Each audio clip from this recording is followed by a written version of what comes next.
మన రైతు మన రామానాయుడు ఒకే గ్రామంలో 1,45,00,000 అభివృద్ధి పనులకు శంకుస్థాపన చేసిన మంత్రి రామానాయుడు. మన రైతు మన రామానాయుడు కార్యక్రమంలో యలమంచిలి మండలం పెనుమర్రు గ్రామంలో 1,45,00,000తో కాలువల వెంబడి సిమెంట్ కాంక్రీట్ గోడ నిర్మాణం, కాలువ త్రవ్వకం పనులకు కూటమి నాయకులతో కలిసి మంత్రి రామానాయుడు శంకుస్థాపన చేశారు. గ్రామాల్లో జరుగుతున్న కోట్లాది రూపాయల అభివృద్ధి పనులు, రైతులకు మేలు చేసే పనుల పట్ల గ్రామస్తులతో పాటు రైతాంగం హర్షం వ్యక్తం చేస్తూ కూటమి ప్రభుత్వానికి కృతజ్ఞతలు వ్యక్తం చేశారు. మంత్రి రామానాయుడుకు స్వాగతం పలికి కృతజ్ఞతలు తెలిపారు. ఈ సందర్భంగా మంత్రి రామానాయుడు మీడియాతో మాట్లాడారు.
ఇప్పుడే మీరు చూశారు, ఏదైతే పెనుమర్రు గ్రామానికి సంబంధించి ఏదైతే మేడపాడు బ్రాంచ్ కెనాల్ ఏదైతే ఉందో, మరి ఈ బ్రాంచ్ కెనాల్కి సంబంధించి ఈ యొక్క ఆయకట్టుది చివరి భాగాన్ని ఉండడం వల్ల ప్రతి కాలువ పంటకు కూడా నీటి ఎద్దడి ఉన్నటువంటి పరిస్థితి.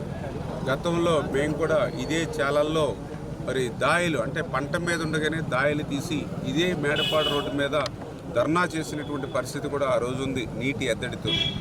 దానికి గల కారణం ఏంటంటే గత 5 సంవత్సరాల వైసీపీ పాలనలో ఎక్కడా కూడా గిద్దెడు మట్టి కూడా ఈ కెనాల్లో తీగిపోవడం వల్ల పూడికతోటే ఈ శివారు మేడపాడికి నీరు వచ్చేది కాదు.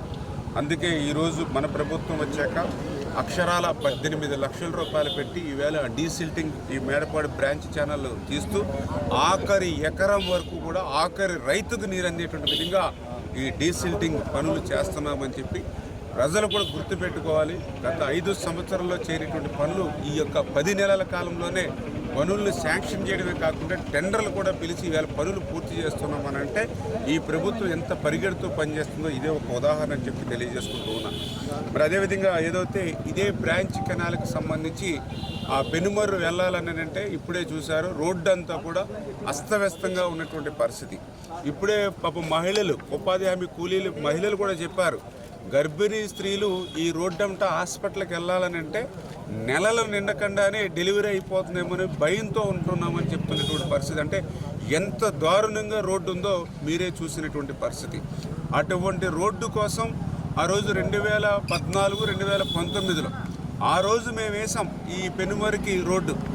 మళ్ళీ ఈరోజు ఇప్పుడు శాంక్షన్ చేసాం, తొందరలోనే అవి కూడా టెండర్లు పిలిచి ఆ పెనుమర్రు రోడ్డును కూడా మళ్ళీ భవిష్యత్తులో ఇమ్మీడియట్లీ 2-3 నెలల్లోనే ఆ రోడ్డు కూడా టెండర్లు పిలిచి పనులు చేస్తాం.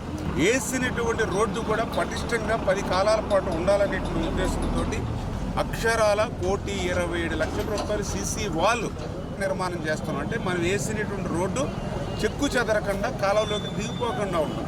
అంటే రోడ్డు వేయాలనేటువంటి సంకల్పమే కాకుండా ఆ రోడ్డు కూడా పటిష్టపరిచేటువంటి విధంగా కూడా గ్రాంట్లు తెస్తూ ఉన్నాం. అందుచేత ఎంత సూక్ష్మ స్థాయిలో అంటే ఎంత గ్రౌండ్ లెవెల్లోకి వెళ్ళి మేము పనిచేస్తున్నామో ఇదే ఒక పెద్ద ఉదాహరణ అని చెప్పి తెలియజేసుకుంటూ ఈ రకంగా ప్రజల కోసం పనిచేసేటువంటి ప్రభుత్వం, ప్రజల కోసం పనిచేసేటువంటి నాయకత్వం ఈరోజు తెలుగుదేశం, జనసేన, బీజేపీ నాయకత్వం